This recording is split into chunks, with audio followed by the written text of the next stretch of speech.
আসসালামু আলাইকুম এভরিওয়ান। আজকে আমি চুলায় কিভাবে পিৎজা বানানো যাবে সেটা আপনাদের সাথে শেয়ার করব। পিৎজা বানাতে যে সকল ইনগ্রেডিয়েন্টস লাগবে সেগুলো এখানে নিয়ে নিয়েছি। তো প্রথমে 1 কাপ পানির মধ্যে 3 টিস্পুনের মতো ইস্ট দিয়ে নিতে হবে। তারপর ইস্টটা দিয়ে দেওয়ার পরে পাউডার মিল্ক দিতে হবে 3 টিস্পুন, 2 থেকে 3 টিস্পুনের মতো দেওয়া যেতে পারে। তারপর সল্ট দিতে হবে হাফ টিস্পুনের একটু কম, আর হাফ টিস্পুন চিনি অ্যাড করতে হবে। তো এগুলোকে সুন্দর মতো মিক্স করে নিতে হবে, ভালোভাবে মিক্স করতে হবে যেন কোনো রকম দলা না থাকে, একদম মসৃণ ভাবে মিক্স করতে হবে। তো এখানে আমি ইস্টের সেই মিক্সচারটা ভালোভাবে মিক্স করে নিয়ে এসেছি। তো দেখতেই পাচ্ছেন এরকম কনসিস্টেন্সি থাকতে হবে। তারপরে আমরা ময়দা অ্যাড করব। আমি 2 কাপসের বেশি 2.5 কাপসের মতো ময়দা ইউজ করেছি। 2.5 কাপসের মতো ময়দা ইউজ করবেন যদি 2টা পিৎজা বানাতে চান। আমি 2টা পিৎজা বানিয়েছিলাম সেদিন, এজন্য আমি 2.5 কাপ ময়দা ইউজ করেছি।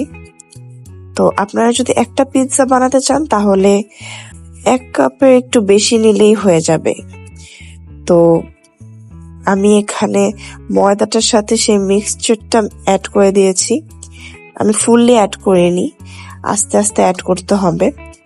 আর যদি মনে হয় যে আরেকটু পানি দরকার ডোটা ক্রিয়েট করতে, তাহলে আপনারা একটু পানি, হালকা গরম পানি, কুসুম গরম পানি অ্যাড করে নিতে পারেন, তাহলেই হবে। তো আমি এখানে ডোটা বানিয়ে নিয়ে চলে এসেছি। ডোটাকে মিনিমাম 1 ঘন্টার জন্য গরম কোনো প্লেসে রেখে দিতে হবে। তো আমরা পিৎজার টপিংস হিসেবে যে চিকেন ইউজ করব, তো সেই চিকেনটা রেডি করতে চলে এসেছি এখন আমরা। আমি আগে থেকেই কিউব করে কয়েকটা চিকেন কেটে রেখেছি, তো সেগুলো এখন আস্তে আস্তে ভেজে নিব। তো চিকেনগুলো আগে দিয়ে দিয়েছি, তেলটা একটু গরম হওয়ার পরে চিকেনগুলো দিয়ে নিয়েছি। চিকেনগুলোকে হালকা করে ভাজবো। তারপর আদা রসুন বাটা দিতে হবে চিকেনটা ভাজার সময়। আদা রসুন বাটা দিয়ে চিকেনটা একটু ভেজে নেওয়ার পরে আমি সয়া সস অ্যাড করেছি। অল্প, বেশি দিবেন না, অল্প পরিমাণে ইউজ করবেন। তারপর এটা একটু নিয়ে নিচ্ছি। তারপর আমরা ইউজ করব লবণ। লবণ আপনারা স্বাদ অনুযায়ী দিয়ে নিবেন, আপনারা যতটুকু খান। তারপর আমরা অ্যাড করব টমেটো সস অ্যাড করব আমরা। তারপর টমেটো সসটাকে চিকেনের সাথে ভালোভাবে নেড়ে চেড়ে নিয়ে আমি অল্প একটু কাবাবের মশলা ইউজ করেছি যেন ফ্লেভারটা ভালো আসে। তো আমি অল্প একটু 1 টিস্পুনের মতো কাবাবের মশলা অ্যাড করে দিয়েছি। তারপর চিকেনগুলোকে সুন্দর মতো ভেজে নিলেই টপিংসটা রেডি হয়ে যাবে। তো এখানে চিকেনটা কুক হয়ে গিয়েছে। আমি চিকেনটা 10 থেকে 15 মিনিটের মতো কুক করেছি। তো এখন চিকেনটা আমি নামিয়ে নিব চুলা থেকে। ওটা আমি 1 ঘন্টার জন্য ঢাকনা দিয়ে ঢেকে রেখে দিয়েছিলাম। তো এখন পিৎজা বানানোর জন্য ডোটা নিয়ে এসেছি। আমি এখন ডোটাকে 2 ভাগ করে নিচ্ছি, কারণ আমি 2টা পিৎজা বানাবো। এখানে যতটুকু ডো আছে এটুকু দিয়ে 8 ইঞ্চের 2টা পিৎজা বানানো যাবে। তো আমি এখন পিৎজার যে মোল্ডটা আছে এটার মধ্যে ডোটা দিয়ে মোল্ডটা শেপের মতো করে নিচ্ছি। তো আমি এটা শেপ দিচ্ছি পিৎজার। তো এটা আমি অফ ক্যামেরা করে তারপর আপনাদের দেখাচ্ছি। ডোটাকে পিৎজার মোল্ডের মধ্যে পিৎজা শেপ দিয়ে তারপর কাঁটা চামচ দিয়ে এরকম ছিদ্র ছিদ্র করে দিতে হবে।